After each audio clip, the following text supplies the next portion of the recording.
Madam President, Bulgaria has supported the resolution we have just adopted and would like to reaffirm its principled support for the right of the Palestinian people to self-determination and for the establishment of an independent, democratic and viable state of Palestine, living side by side in peace and security with Israel. We recall that Bulgaria recognized the state of Palestine in 1988 and has consistently contributed to efforts aimed at achieving a peaceful two-state solution in line with international law and relevant UN resolutions.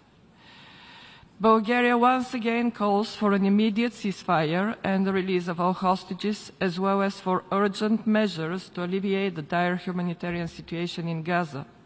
We strongly condemn the terrorist acts of Hamas and stress the necessity of its permanent exclusion from the political realm. Bulgaria reiterates its unequivocal condemnation of terrorism in all its forms and manifestations, regardless of its objectives. Terrorism must never be associated with any faith, religion, or ethnicity. A coordinated international response remains essential in this regard. We expect all parties involved to adhere to this clear and consistent position. At the same time, Bulgaria acknowledges the complexity of implementing the two-state solution in the current political context. Certain elements of the declaration, including institutional reforms, electoral processes, and regional security mechanisms, will require further clarification and the establishment of reliable mechanisms to ensure their effectiveness. We underscore the importance of broad legitimacy and internal consensus within Palestinian society, as well as the constructive involvement of all relevant regional and international stakeholders. In closing, Bulgaria expresses its appreciation for the efforts of France and the Kingdom of Saudi Arabia in rallying the international community behind the two-state solution. Thank you. I thank the representative of Bulgaria, and I give the floor to the Kingdom of the Netherlands. Thank you, Madam President. I thank you for convening us today, and I have the honor to deliver this explanation of vote on behalf of the Kingdom of the Netherlands. The Kingdom of the Netherlands expresses its gratitude to France and Saudi Arabia for convening the conference on the two-state solution.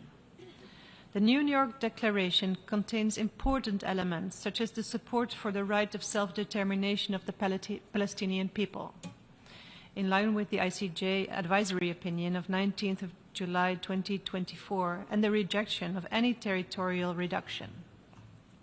We reiterate that Hamas is a terrorist organization, and we welcome the condemnation of the terrorist attacks committed on the 7th of October and the call to immediately and unconditionally release all hostages. Hamas must be disarmed and cannot be part of any future government in Gaza. The Kingdom of the Netherlands welcomes the clear support for the New York Declaration and the resumption of the conference during High-Level Week. The Kingdom of the Netherlands wishes to underline the need to stand together on the issue of this two-state solution, and we condemn the illegal E1 settlement plan, effectively splitting the occupied West Bank in two. These plans constitute a clear violation of international law, and unilateral steps like these further undermine the viability of a future Palestinian state. The Kingdom of the Netherlands also strongly condemns plans that would amount to annexation to a large part of the West Bank, which would also constitute a flagrant violation of international law. We call on Israel not to take any steps toward annexation. We call on all parties to the conflicts to comply with their obligations under international law, in particular international humanitarian law. An independent, viable Palestinian state existing alongside a secure Israel is the only way this conflict can be resolved. We must persist in our decades-long pursuit of a two-state solution. For the Kingdom of the Netherlands, the recognition of a Palestinian state must be part of a political process leading to a negotiated two-state solution. I thank you. I thank the representative of the Kingdom of the Netherlands. I give the floor now to Lithuania.